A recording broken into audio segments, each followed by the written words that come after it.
Repete comigo assim: benefícios da nova aliança. Esse é um tema que nós vamos tratar nessa noite. Se prepara, porque essa semana passada a gente viu que muitas das vezes a frustração nos leva à justiça própria e a nossa justiça nos afasta da justiça de Deus, porque a justiça de Deus é Cristo. Hoje nós vamos ver que estar em Cristo traz para nós muitos benefícios e eu vou falar sobre 2 deles nessa noite. Pergunta para quem está ao seu lado: você está preparado? Pergunta para outra pessoa: está pronto? Então, benefícios da nova aliança. Hebreus capítulo 8, versículos de 6 a 13, diz assim, olha só que texto maravilhoso. Agora, porém, Jesus, nosso sumo sacerdote, recebeu um ministério superior, porque ele é o mediador de uma aliança superior, baseada em promessas superiores. Vamos começar a pensar um pouco a respeito disso? Essa é uma base que nós vamos dar, uma base teológica, uma base bíblica, para você poder receber benefícios extraordinários que Deus tem para a igreja. Antigamente, no Antigo Testamento, ou seja, na Antiga Aliança, na Velha Aliança, sabe, a bênção de Deus ela era condicionada àquilo que nós fazíamos, ou aquilo que as pessoas de lá faziam. Então, quando Deus entrega a lei através de Moisés, ele diz assim, olha, se você se comportar bem, se você obedecer todos os princípios dessa lei, se você não se desviar dele, você vai ser abençoado, e a bênção do Senhor virá sobre a sua vida, virá sobre aquele trabalho das suas mãos, bendito você vai ser na cidade, bendito no campo, se, e tem sempre o se condicional, nos levando a uma questão de que se comportássemos bem, se obedecêssemos a lei, nós seríamos grandemente abençoados. O que aconteceu? O que aconteceu é que ninguém conseguiu obedecer essa lei, ninguém conseguiu cumprir essa lei na sua totalidade. Por isso Deus precisou enviar o seu filho Jesus. Como é o nome dele? Jesus, para vir ao mundo, morrer na cruz, pagar a nossa dívida e assim abrir um caminho perfeito para Deus, para que nós pudéssemos nos aproximar dele e ele pudesse se aproximar de nós. Por isso está escrito ali agora, diga agora. Agora, nesse tempo, hoje, no tempo em que nós estamos vivendo, Jesus, ele passou a ser o nosso sumo sacerdote. Lá em Israel tem um dia festivo que se chama Yom Kippur. Esse dia é comemorado até hoje, é o dia do perdão. Então, nesse dia, antigamente, na antiga aliança, o sumo sacerdote ele entrava no lugar santo. Não, ele entrava no santo dos santos. E ali ele oferecia o sacrifício. Ele ia aspergir o sangue do cordeiro que foi sacrificado e colocar ali no propiciatório, que é em cima da Arca da Aliança, onde os querubins tinham as suas asas estendidas e uma lâmina de ouro, ali o sangue era colocado e ali, sabe que lugar é aquele? É aquele lugar que lá no Salmo 91 diz assim, aquele que está no esconderijo do Altíssimo, a sombra do Onipotente descansará. É aquele lugar, irmão, aquele lugar que o crente está. Por quê? Porque naquela época era o sacerdote, era o sumo sacerdote. E sabe, a história judaica diz que quando o sumo sacerdote entrava lá, ele entrava com uma cordinha amarrada no seu pé. Porque se ouvisse um barulho e ele caísse lá dentro, ele podia morrer. Porque ele estava diante do Deus Santo. E será que ele cumpriu todos os mandamentos para ter condição de estar lá? Então, se ele morresse, ninguém ia entrar lá, porque se entrasse, morreria também. Então, puxava ele pela cordinha e trazia ele de volta. Qual era o pavor do povo? A Bíblia diz que quando o sumo sacerdote era aceito, o povo todo era aceito. Por quê? Porque ele era representante. Mas se o sumo sacerdote era rejeitado, o que acontecia com o povo? Era rejeitado também. Então, quando o sumo sacerdote era aceito, era um ano de boas colheitas, era um ano de saúde, era um ano de prosperidade, era um ano de paz. E se houvesse guerras, haveriam vitórias às guerras. Mas nós sabemos que ninguém conseguiu cumprir plenamente aquilo, por isso o sangue dos animais, eles apenas cobriam os pecados. Mas agora, o texto está dizendo que Jesus, o nosso o quê? Porque Jesus assumiu com a sua morte e ressurreição a posição de sumo sacerdote. Então agora quem nos representa diante de Deus não é um ser humano qualquer, é o próprio Filho de Deus. Pergunta para quem está do seu lado assim, você sabe onde Jesus está agora? Eu vou lhe dizer, Jesus está no céu, na sala do trono, sentado à direita de Deus, intercedendo por nós. Fazendo o quê? A função de sumo sacerdote. Porque ele recebeu um ministério superior. Diga superior. É superior, porque antigamente o sumo sacerdote humano, ele tinha que entrar uma vez por ano e oferecer sacrifício, e fazer isso de novo, e fazer isso de novo, e quando morria aquele sumo sacerdote, o outro era levantado. Mas agora nós temos um sumo sacerdote que vive para sempre, que não pode mais morrer, porque já morreu e ressuscitou, que é santo 3 vezes santo, que está diante de Deus, nos representa diante do Senhor, intercedendo por nós. Então ele tem um ministério superior. Como é o nome do nosso sumo sacerdote mesmo? Como é que é o nome do nosso sumo sacerdote, o pessoal da direita aqui? Jesus. Como é que é o nome do sumo sacerdote, o pessoal aqui da esquerda? Jesus. Sabe qual a diferença? Ele não pode pecar, Marino. Então ele vai ser aceito para sempre. E se ele é aceito para sempre, nós também somos. Uau! Eu não sei como alguém consegue não ser crente. Não faz sentido. Não faz sentido uma pessoa não ser crente. Querer continuar lutando na sua força, esperando alguma coisa que nunca vem. E quando vem debaixo de muito esforço. Mas eu quero dizer para você que na nova aliança, tudo que nós precisamos fazer é acreditar. Diga crer, diga confiar, diga acreditar. O pessoal está com frio hoje, meu Deus.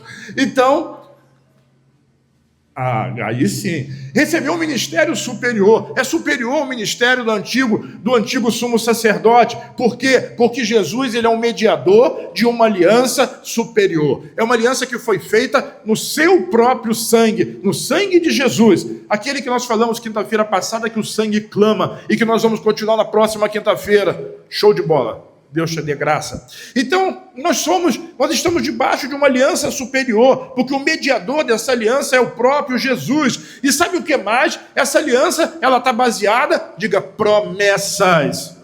Promessas superiores, porque antigamente era assim: se você cumprir todos os mandamentos, 613, você vai ser abençoado. E se você não cumprir, você vai ser amaldiçoado. Mas agora a promessa é superior. Sabe, os mandamentos de hoje não são tão fáceis como de antigamente. Mas agora é diferente, porque agora nós temos um mediador junto ao Pai. É mais difícil? Claro. Antigamente dizia, não adulterarás, mas hoje diz assim, se você olhar para o outro lado, com intenção na sua mente, já cometeu adultério. Não é mais difícil?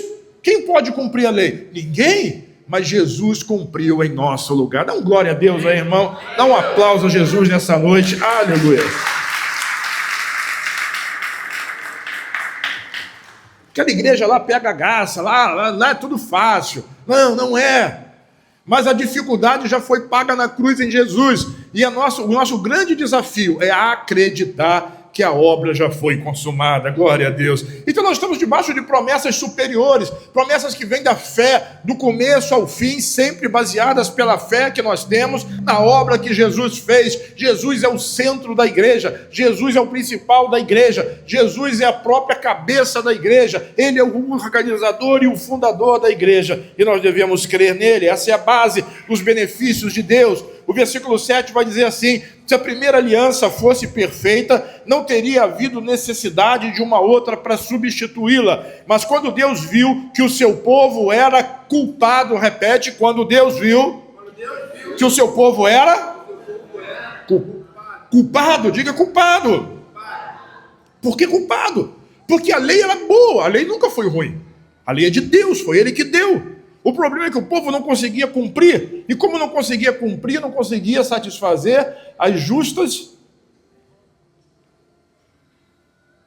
perspectivas de Deus. Então Deus diz: o povo é culpado, não vai ter jeito, ninguém vai conseguir. Ele tentou durante 1500 anos, até que um dia ele enviou seu filho Jesus para vir a essa terra, com a finalidade de se fazer homem e cumprir toda a lei, porque a lei foi finalizada em Jesus, ele a cumpriu, e disse: agora a obra está consumada. Diga, a obra consumada.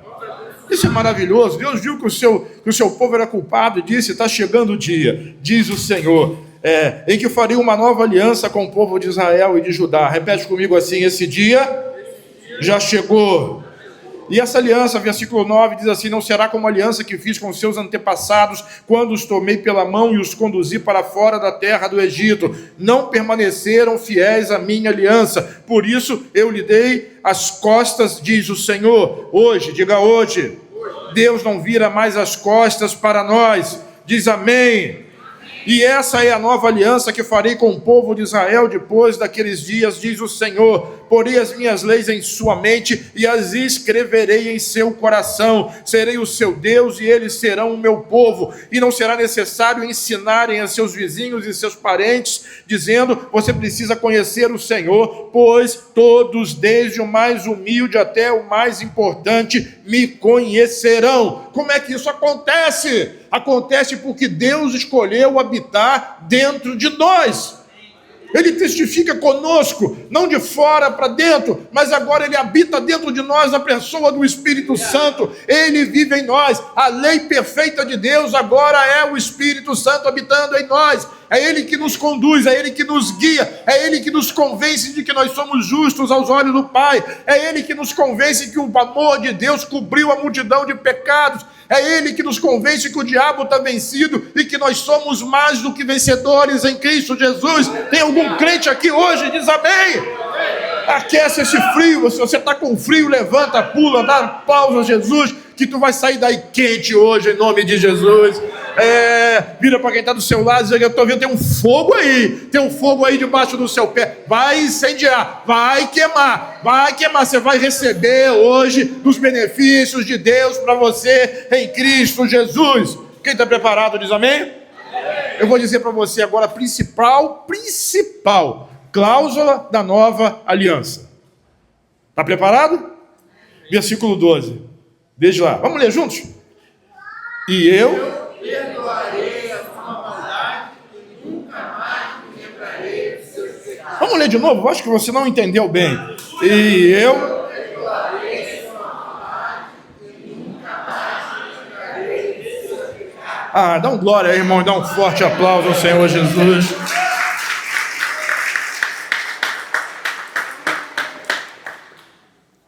Essa é a cláusula. A sua maldade, Ele já perdoou. E os seus pecados, Ele não se lembra mais.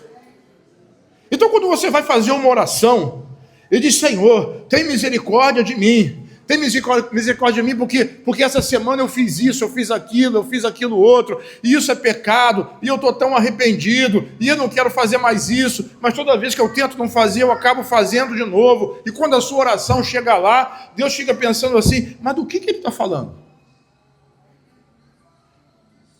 Porque Ele não se lembra mais dos seus pecados. Isso não é poesia, isso é a verdade. Então quer dizer que eu posso pecar à vontade? Irmão, se você é crente e está debaixo de um amor, de uma cobertura, de um poder tão grande, será que você vai ter vontade de pecar? Depois de tudo que Jesus fez por você e do perdão que Ele colocou sobre você? Ninguém conhece o coração de ninguém, ninguém sabe de fato quem é salvo e quem não é. Apenas a própria pessoa e o nosso Deus poderoso, santo, que nós chamamos de Pai. Aliás, hoje é dia dos pais, nós precisamos honrar isso. É Ele que sabe, mas sabe, os frutos mostram isso. Nós somos crentes, nós podemos errar. Diz que o homem pode cair 7 vezes, mas em todas elas ele se levantará. Então o seu pecado, ele foi perdoado, você é perdoado. Deus olha para você da mesma forma que Ele olha para Jesus. Diz amém. E está aí o versículo: eu perdoarei a sua maldade e nunca, diga nunca mais. Nunca mais é maravilhoso. Nunca mais me lembrarei dos seus pecados. Deus não é como a sua esposa, que vai lembrar de que há 20 anos atrás, quem é casado há 20 anos, você deixou uma toalha molhada em cima da cama. Ou você deixou o leite entornar lá no fogão. Ela lembra daquele problema que aconteceu na lua de mel. Mas homem não lembra de nada. O homem não lembra nem o que comeu na hora do almoço, né? É por isso que a esposa tem... É que eu lembrei que você está esquecida. Graças a Deus. Ela lembra, mas Deus não lembra mais. Deus não lembra mais. Sabe o que isso faz? Às vezes essa coisa ela é tão boa que faz a gente ficar zangado. Porque a gente acha que é bom. Eu olho para a minha vida, sabe? Eu só tive uma namorada na vida. Casei com ela. Eu sou filho único de mãe crente, meu pai se converteu.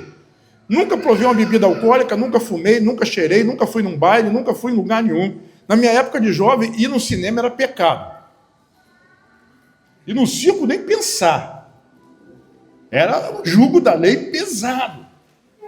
Aí chega o indivíduo que veio do mundo, eu vou usar o pastor Luiz para Cristo, e ele veio do mundo todo encalacrado, todo fedorento, cheio de problemas, cheio de pecado, e entra na igreja e agora ele é salvo, e agora Deus abençoa ele, e ele está feliz da vida, agora ele se casou, ele arranjou uma noiva tão boa e se casou com ela, está ali a Sônia, a pastora Sônia, e Deus abençoa ele tanto, mas eu sempre tive aqui dentro da igreja, eu sempre cumpri, eu nunca fui no cinema porque o pastor dizia que não podia, eu nunca fui no Maracanã ver o Mengão jogar porque era pecado. Você acha que continua sendo, né? Eu senti esse olhar de condenação que veio daí para cá, né? Mas então, ele também nunca foi o Fluminense lá, porque ele achava que era pecado, sabe? Então, mas é que ele fez isso tudo. Ele ia lá para o meio do setor norte do jogo, ele estava lá na boate, e agora? Isso não parece o filho mais velho daquela história do filho pródigo? E o pai está dizendo assim: filho, tudo que eu tenho é teu. Tudo que eu tenho é teu. Seu filho estava morto e voltou a viver. Estava perdido e foi achado. Esse é o amor de Deus para conosco. Quem ama o Senhor aqui? Sabe, nós não amamos a Deus porque o mandamento diz: amarás ao Senhor teu Deus de todo o teu coração. Eu não posso dizer para minha mulher e dizer assim: olha, você tem que me amar porque a Bíblia diz que você tem que me amar. Igual aquele desenhozinho, filmezinho do Dino, né? Você tem que me amar. Isso é coisa de velho, né? Quem viu a família dinossauro aqui? Alguém? Ninguém sabe disso aí. Tem que me amar, tem que me amar, tem que me amar, tem que me amar. Assim, não funciona assim. Eu não quero estar com uma mulher, e nem ela quer estar com o marido, e que ame porque é obrigado, porque a lei diz que tem que amar, mas que esse amor seja voluntário. Deus não quer que ninguém viva com ele, fique com ele, participe da vida dele, porque é obrigado, mas quer amar porque esse amor é voluntário. E nós o amamos por quê? Porque ele nos amou. Nós o amamos porque ele nos amou. E Deus prova o seu amor para conosco, Romanos 5,8, em que Cristo morreu por nós, sendo nós ainda pecadores. Ele morreu por nós, enquanto todos nós éramos pecadores, ou grandes pecadores, ou pequenos pecadores, sei lá qual é a sua vara de medir, a sua régua de medir, mas o fato é que Jesus morreu por nós e pagou por todos os nossos pecados. Dá um glória aí, irmão, diz um amém, enquanto eu bebo uma água aqui. Mas ajuda aí, continua. Muito obrigado. Aí sim.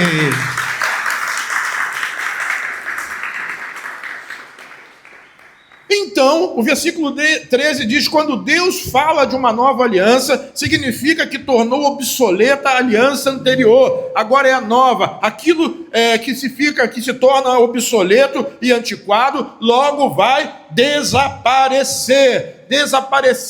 Nós o amamos porque ele nos amou primeiro. Eu não adultero porque o amor de Cristo mora em mim, sabe? Eu não vou matar ninguém, eu não vou falar palavrão, eu não vou faltar o culto à toa, eu não vou fazer nada disso, porque Jesus morreu por mim e pagou um preço extraordinário. Então sim, eu vou enfrentar a chuva fina e o frio para estar no culto, porque a reunião dos crentes é onde o poder de Deus se move, porque é lá que eu espero a resposta. Mas eu não faço isso porque sou obrigado, eu faço isso porque o meu coração está alegre diante de Deus, e isso me dá até vontade de cantar.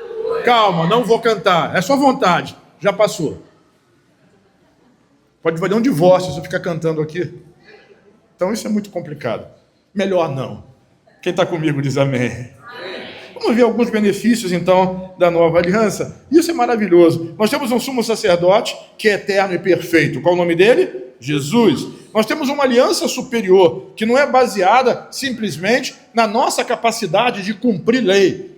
E nós temos promessas superiores, porque as promessas apontam para Cristo. Se Ele pode, eu posso também. Sabe, Efésios 1,3 diz isso: bendito Deus e Pai de nosso Senhor e Salvador Jesus Cristo, que me abençoou com todas, fala comigo, todas. O que você está precisando de Deus e está na Bíblia? Você já tem todas as bênçãos celestiais, todas as bênçãos espirituais nas regiões celestiais são nossas em Cristo Jesus. Diga Cristo Jesus.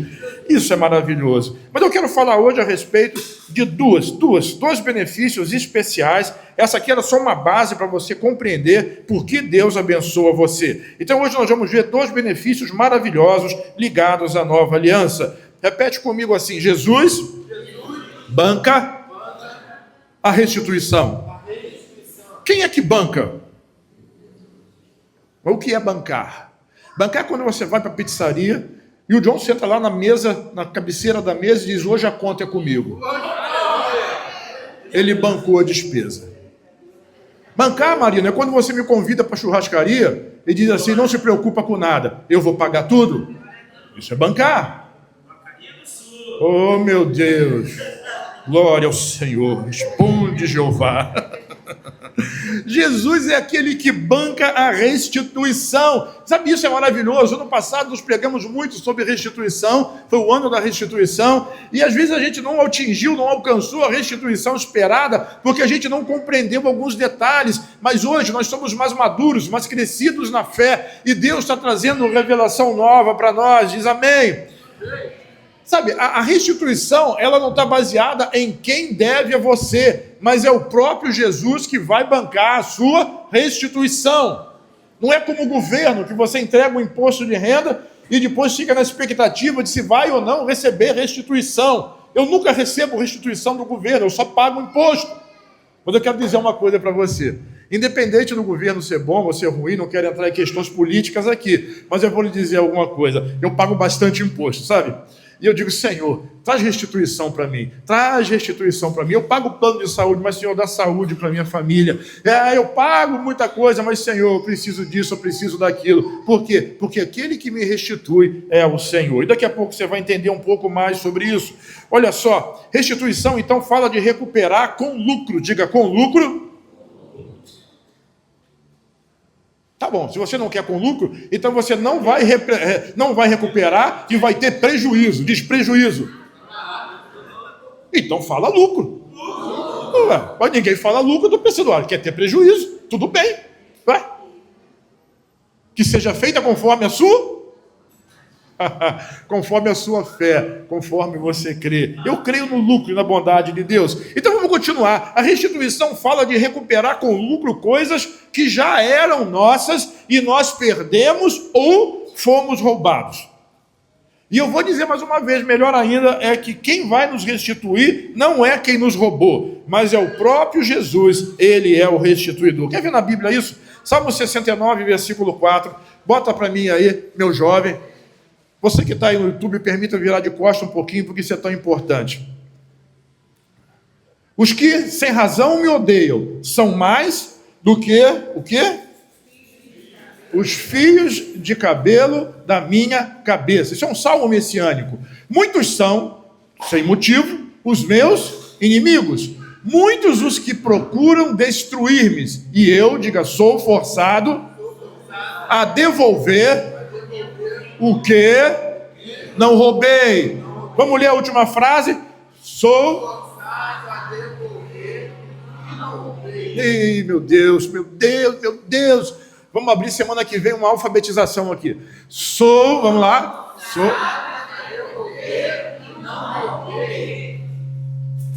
Quem vai devolver para você o que você perdeu e o que você não roubou é o próprio Jesus. Você que pode crer nisso? Essa é a nova aliança, irmão. A nova aliança não é a velha. Você não está debaixo do chicote de Deus. Você está debaixo do amor de Deus e da bondade de Deus. Sabe, quando Jesus disse, ele não estava brincando na sinagoga em Nazaré. Eu vim trazer óleo de alegria em vez de espírito angustiado. Chega de pano de saco e de cinza. Agora são vestes de louvor, são cânticos de alegria. Agora é hora dos cativos serem libertos, dos prisioneiros serem soltos. É a bênção de Deus, é o ano aceitável do Senhor. É disso que Jesus está falando. É bom, ser crente é bom. E você, diga eu. Você precisa desfrutar de toda essa bênção. Quantos querem? Diga amém. Quantos querem ser restituídos? E essa restituição não é só do que roubaram você, não. Essa restituição diz respeito daquilo que você perdeu, daquilo que você não deu valor, daquilo que você deixou para lá. Hoje o Senhor Jesus está restituindo você de todas essas coisas. Diz um amém aí, dá um aplauso a Jesus.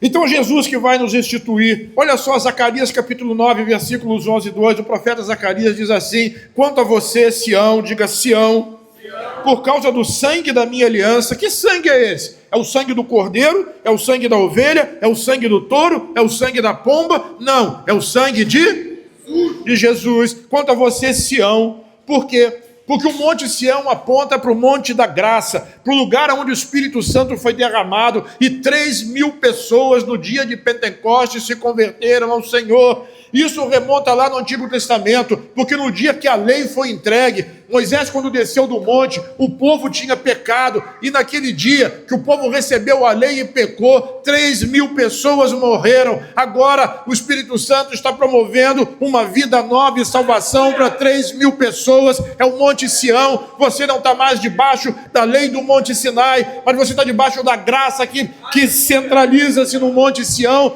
porque nessa cadeia de montanhas, Monte Sião, Monte Moriá, Monte Caveira, Jesus morreu, o seu sangue foi derramado e a vida de Deus veio sobre nós. Então, quanto a você, Sião, por causa do sangue da aliança com você, direi a seus cativos da cova em que não havia água. Tirei os seus cativos da cova em que não havia água. Voltem para a fortaleza, ó prisioneiros da esperança. Também hoje, diga hoje.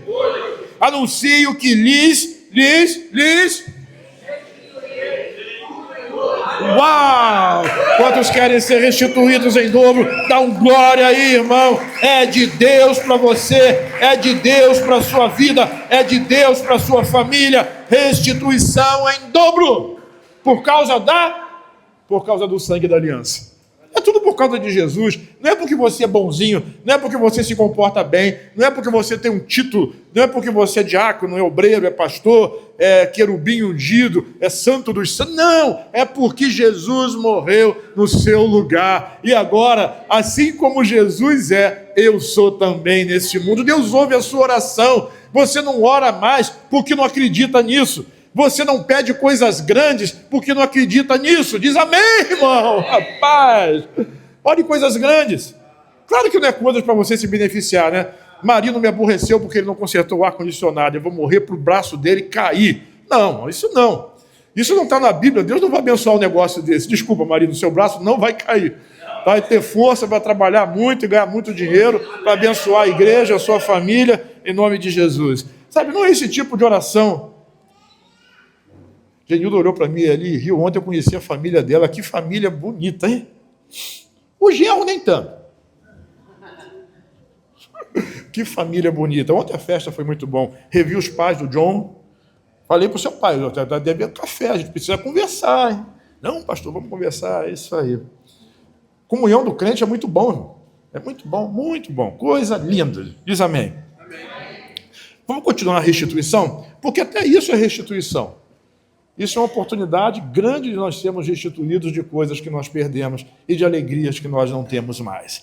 Sabe, eu quero mostrar para vocês algo na Bíblia que Jesus fala a respeito dessa restituição. Bota aí, Marcos capítulo 10, versículos 29 e 30. Olha só, quem está falando esse negócio aí é Jesus. Vamos lá? Alguém perguntou para Jesus isso, né? E nós que deixamos tudo e te seguimos e tal, e Jesus respondeu. Em verdade, lhes digo que ninguém, diga ninguém. Ninguém. Qualquer coisa que você deixa por amor a Jesus, você se enquadra nessa regra da graça. Você está no meio desse ninguém que tenha deixado casas, irmãos, irmãs, mãe, pai, filhos, propriedades, campos, por causa de mim e pelo Evangelho. O que acontece com essas pessoas? Olha o versículo 30. Deixará de receber quantas vezes mais? 100. Não entendi. Quantas vezes mais? 100. Quem é que paga? Qual é o investimento que paga 100 vezes mais? Nem se você for dono da Bet, não sei o quê. Não vai pagar 100 vezes mais. E o governo vai levar um monte desse de imposto. 100 vezes mais. Quando? Quando? Diga hoje. Hoje. 100 vezes mais. Aí vem aquela pergunta que está na sua cabeça. Por que eu não recebo? A primeira resposta para isso é porque você não acredita. Se você não acredita, babou. Porque a única coisa que Deus espera na nova aliança é que a gente creia que ele vai fazer aquilo que ele prometeu. Ponto. Se não acredita, não tem jeito. Não tem cura, não tem prosperidade, não tem família abençoada, não tem nada. Não é assim? A fé é o firme fundamento, diziam os antigos, das coisas que nós esperamos e a prova daquilo que nós não vemos. E eu traduzo isso em dizer, fé é você acreditar que Deus vai fazer exatamente o que ele prometeu que faria. Se ele disse que vai fazer, ele vai cumprir. Então, crê. Se você crê, a bênção vem. Ah, eu creio. Então eu me apresento diante de Deus e vou dizer para Deus, Senhor, eu estou orando por isso há 30 anos. Tem misericórdia de mim. Aí você está cometendo um outro erro, que eu já ensinei. Você está se apresentando diante de Deus com a sua justiça. Não, também não funciona. Você precisa se apresentar diante de Deus na justiça de Cristo. Para Deus você já merece, porque Cristo merece. Lembra, o seu sumo sacerdote foi aceito. Logo, você é aceito também. Então não precisa argumentar. Senhor, eu estou aqui, eu fiz isso, eu fiz aquilo outro. Isso é a síndrome do irmão mais velho. Isso não é problema seu. Não se comporte assim. Porque tudo que é do Pai é seu também. Só creia. Só creia e peça. Creia e peça. Creia e peça. Creia e peça. E é assim que o Pai gosta. Creia e peça. Eu não posso falar muito disso, que os dois filhos estão aqui, porque eles creem e pedem mesmo. Então, vamos deixar isso com o Pai Celestial. Diz amém? Amém? Você tem um pedido, tem alguma coisa? Crê, irmão, e pede. Está na Bíblia, tem uma promessa, tem mais de 7.000 promessas na Bíblia. Se for uma delas, pode pedir com fé que Deus vai abençoar você. Diz amém? Amém. Ele é pai, irmão. Hoje é dia dos pais, irmão. Qual é o pai que não vai abençoar o seu filho? Quanto mais Deus. Se vocês são maus, Jesus dizia isso. E se o filho pede um ovo, tu vai dar uma cobra? Se pede um pão, você vai te dar uma pedra? Não, você não faz isso. Quanto mais Deus não vai abençoar os seus filhos, Deus quer te abençoar. E eu vou dizer mais, Deus já te abençoou em Cristo. Oh, meu Deus, crê nisso, irmão. Então tá lá. Opa, pelo menos estava lá, mas vai voltar, né? Então casa, irmãos, irmãs, mães, filhos, propriedades, tudo isso com perseguições. E na era futura, diga a vida eterna. Diga 100 vezes mais hoje. 100 vezes mais hoje. Agora, problema vai ter. Alguém vai te perseguir. Alguém vai ficar com inveja de você. Alguém vai falar mal de você. Paciência. Você está com 100 vezes mais na sua mão. E o que a pessoa que tem inveja, ela queria receber igual a você. E o que você vai fazer? Vai contar para elas que ela pode também. Só precisa crer em Jesus como seu Salvador. Quem está comigo diz amém. E lá no futuro, você vai ter a vida eterna. Quantos querem viver para sempre?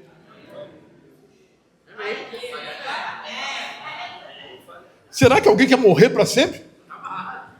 É possível isso. Então eu estou falando de restituição de tempo perdido, restituição de saúde perdida, restituição dos bens perdidos, restituição da família perdida, restituição do ministério perdido. Esse é um tempo de restituição, é Deus restituindo. Essa é uma bênção da nova aliança que está sobre a sua vida, diz amém. Mais do que isso, é tudo pago por Jesus e dado em dobro, diga em dobro.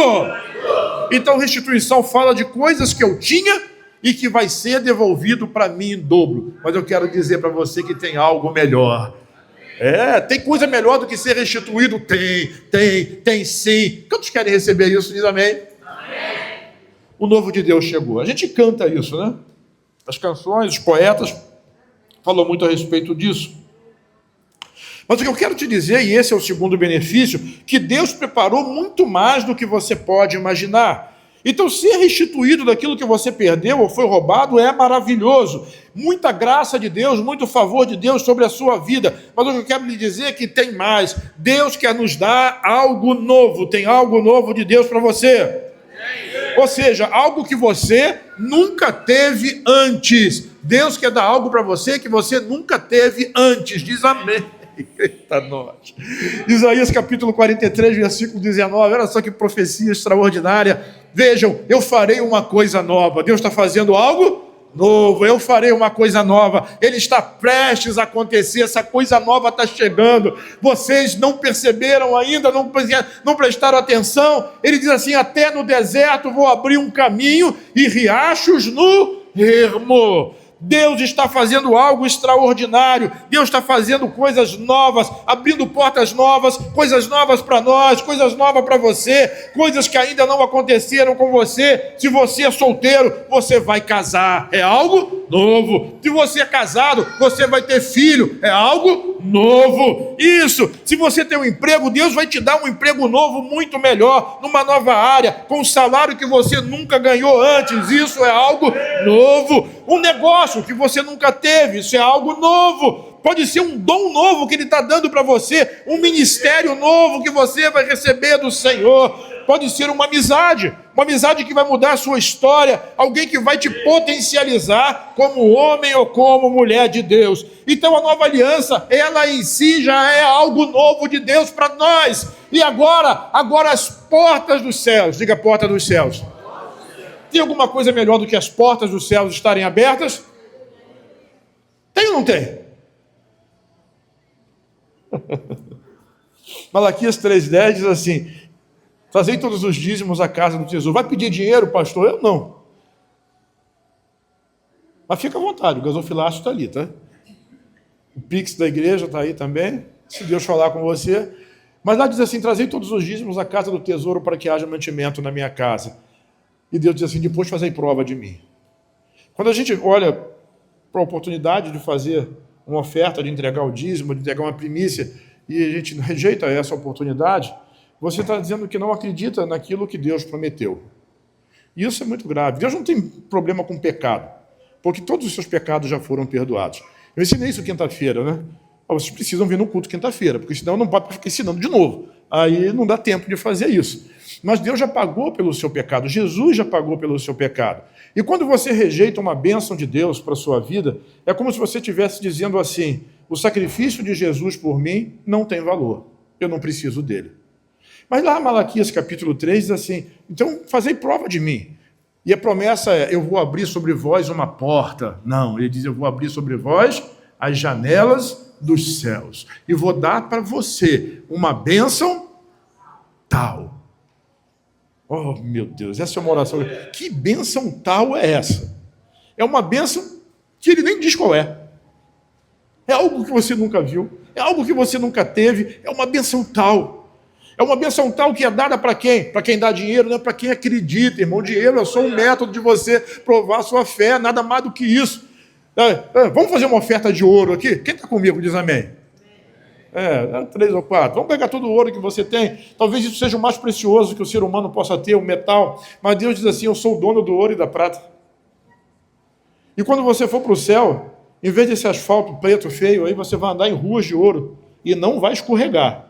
Porque o ouro molhado deve ser escorregadio, né? Não vai escorregar. É rua de ouro. Deus não precisa do seu dinheiro.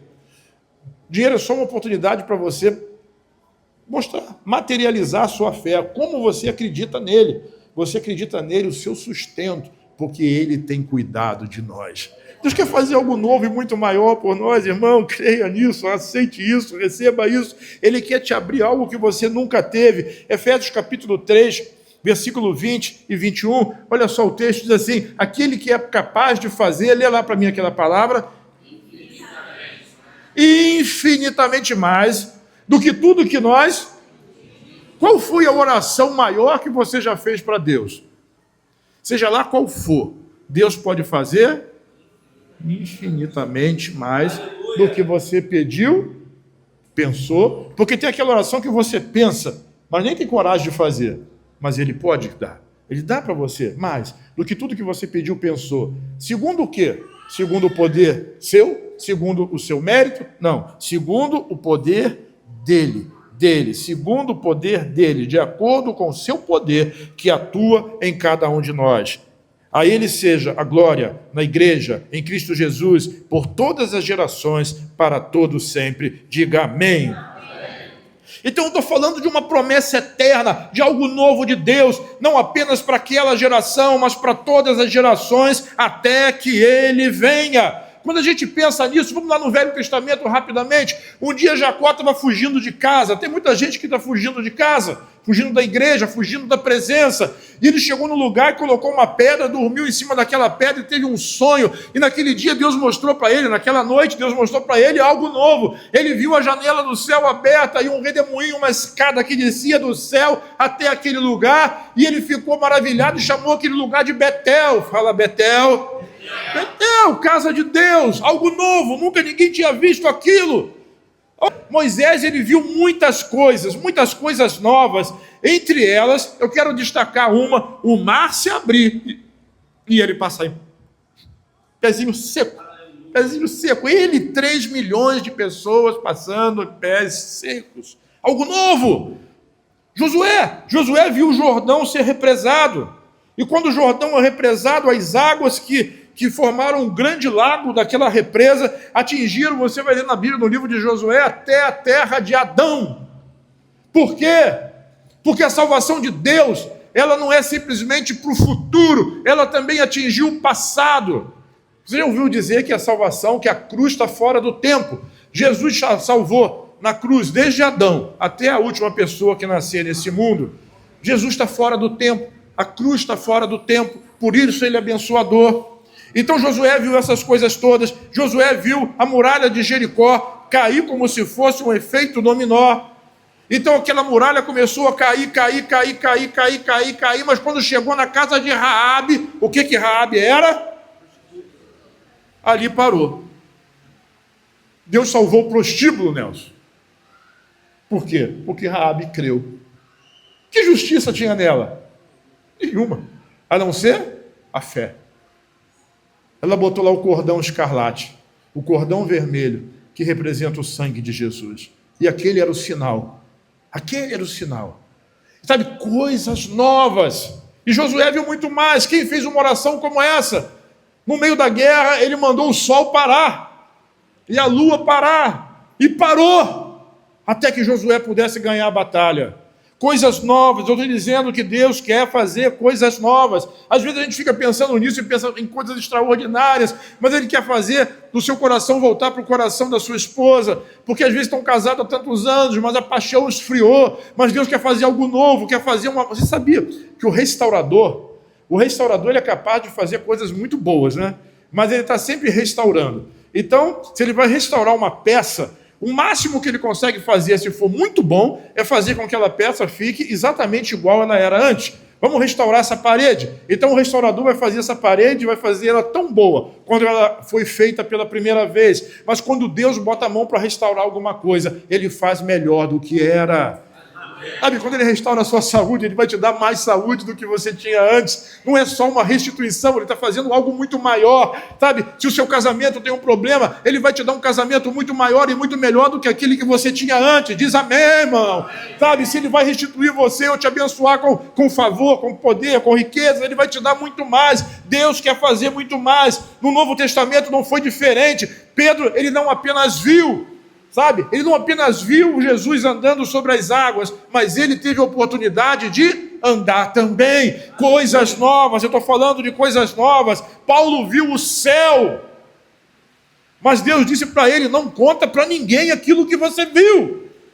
E ele teve que ficar quietinho. Mas João também viu o céu. E esse Jesus disse: agora você pode contar para todo mundo. Diz amém. Ele viu Jesus glorificado, ele viu Jesus ressuscitado, ele esteve na sala do trono, ele viu Jesus abrir o selo, ele viu Jesus colocar o sangue, aspergir o seu sangue lá aonde? Lá em cima da arca, lá na presença de Deus, e assim pagar a dívida de todos nós, antes, agora e depois, durante todo o tempo. João viu todas essas coisas, mas eu vou lhe dizer algo muito maior. João viu o seu futuro. Diz amém. E ele sabe muito bem qual é o seu futuro. O seu futuro é reinar com Cristo. Diz amém de novo. Mas essas coisas acontecem só para quem crê. Diga: eu creio. Ah, meu Deus, creia. Sabe, lá no livro de Tiago, capítulo 5, versículos 17 e 18, diz assim: Elias era um ser humano como nós, ele orou fervorosamente para que não chovesse, e não choveu sobre a terra durante 3 anos e meio, e ele orou de novo, e o céu enviou o quê? chuva e a terra produziu os seus frutos. Mas esse texto diz que Elias era como eu e você. Quantos têm coragem de fazer uma coisa dessa? Sabe, diante da palavra de Deus, você, e você, nós somos invencíveis. Não porque nós somos fortes em nós mesmos, mas porque a unção de Deus está sobre nós. Nós somos invencíveis porque a unção está sobre nós. Então Elias orou e aconteceu. Elias depois fugiu.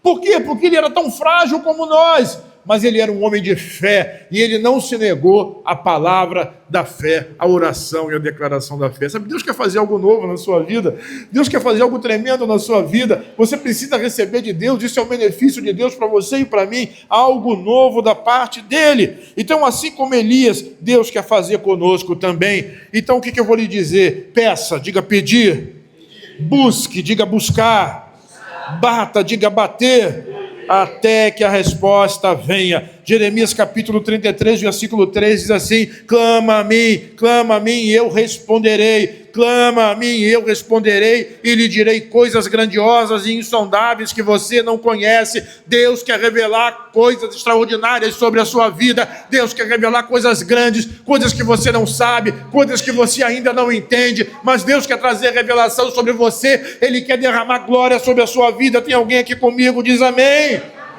Como eu tenho dito para você, você debaixo da unção, você é completamente invencível. Sabe, Davi, quando derrotou Golias, não foi na sua grande força. Ele era um rapazinho, lutando contra um homem de 3 metros de altura. Davi venceu Golias porque ele estava na unção, diga unção. Quando Elias orou e parou de chover, não era porque ele era um cara extraordinário, mas ele estava debaixo da unção, diga unção. A unção de Deus é que fez Pedro pregar no dia de Pentecostes, aquele que havia acabado de negar Jesus e 3.000 pessoas se converteram. Diga unção. Agora eu vou dizer algo para você. Sabe qual a diferença de religião para cristianismo? Pergunta para quem está ao seu lado, sabe o que é?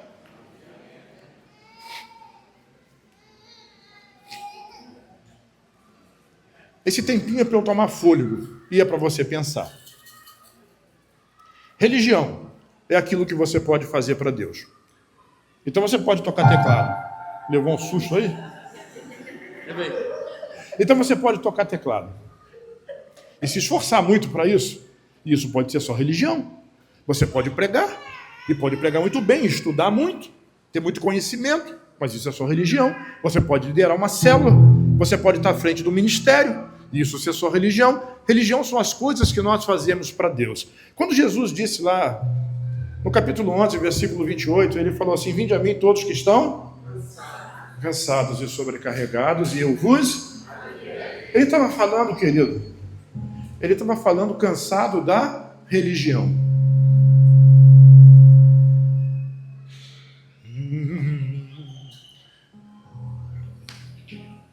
Cansado da religião, porque a religião cansa. Quando você faz as coisas na força do seu braço, você cansa. Porque é só religião. Por mais que você tenha fazendo para Deus e tenha muito vontade de querer agradar a Deus, continua sendo só religião. Qual a diferença para o cristianismo? Cristianismo é quando você permite que Cristo faça através de você. Aí você não se cansa. Por quê? Porque o poder é dele. Porque a glória é dele. Aí é maravilhoso. É maravilhoso como as coisas convergem. É maravilhoso como a unção flui. Quando a unção flui de uma tecla, de uma nota, de um acorde. Coisa linda, hein? De um acorde do instrumento. Quando a unção flui através de uma palavra. Quando a unção flui através de uma oração. Quando a unção de Deus flui através de nós somos invencíveis, e isso é cristianismo. Aí nós não cansamos, não tem cansaço. Eu estou diante disso hoje, amanhã, semana que vem, há 20 anos, há 30 anos, e continuo forte, e continuo firme, porque a minha força vem do Senhor. Esse é o benefício de Deus. Deus quer restituir você, Deus quer dar algo novo para você, mas não quer que você se mate por causa disso. Ele quer só que você deixe fluir a unção do Espírito sobre a sua vida. Sabe, você pode ser um crente velho, pode ser um crente novo, que diferença faz? A diferença que faz é você crer, diga eu creio. É você permitir, diga eu permito. Ah, vem Senhor e faça. Eu quero terminar por causa da hora. Isso é uma jornada de fé, irmão. Confiar, mesmo que você não entenda, mesmo que você não compreenda, e compreenda pelo menos, saiba pelo menos que Ele tem o melhor para você. Às vezes a gente não entende, porque a gente se esforça, e como nós vimos na semana passada, o melhor que a gente vê as costas de alguém indo embora, ainda vai embora reclamando, mas isso é motivo de eu ficar todo melindrado, chateado, agoniado. Humanamente mas eu não estou trabalhando na minha força, eu não sou um religioso, eu preciso permitir que o Espírito Santo continue fluindo através de mim. Flui, sabe? Quando nós vimos ali o texto, ele vai fazer algo novo, ele vai fazer um riacho no meio do ermo. Quando você for a Israel comigo, você vai perceber que no meio do deserto existe, sabe, riachos, rios secos. Mas quando chega a temporada de chuva, sabe, quando chega a temporada de chuva, as águas que vêm das montanhas transformam aquele rio seco em águas poderosas que vão rolando. Sabe onde essas águas vão dar? Elas vão dar no Mar Morto. Todas as águas descem para o Mar Morto. E eu quero dizer que existe uma profecia, que até o Mar Morto vai voltar a viver. E se você estudar Israel, você sabe que tem parte dos Mar Morto que já tem peixe de novo. Porque o tempo está chegando do fluir de Deus. E esse tempo do fluir de Deus, ele vem sobre as nossas vidas também. Sabe, não seja um religioso, não se aborreça com questões religiosas, mas deixe o Espírito fluir através de você, graça, e do seu interior fluirão rios de água viva que vão jorrar para a eternidade. Vai fluir através de você, é Deus através de você, é o poder de Deus fluindo através de você.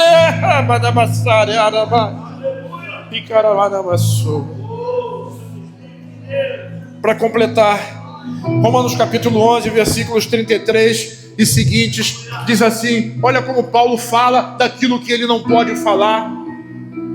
Então ele diz assim, a profundidade da riqueza, da sabedoria e do conhecimento de Deus, quão insondáveis são os teus juízos e inescrutáveis são os teus caminhos. Que pensamento é esse? Que glória é essa? Que poder é esse? E ele continua dizendo, olha o 34, ele diz assim, quem conheceu a mente do Senhor, ou quem tem sido o seu conselheiro, quem primeiro lhe deu para que ele possa recompensar a pessoa por alguma coisa que deu para ele? Oh meu Deus, olha só, pois dele, por ele e para ele são todas as coisas, e a ele seja, diga comigo, a glória pelos séculos. Amém. Tem algum crente comigo nessa noite? Fica de pé, portanto, em nome do Senhor Jesus.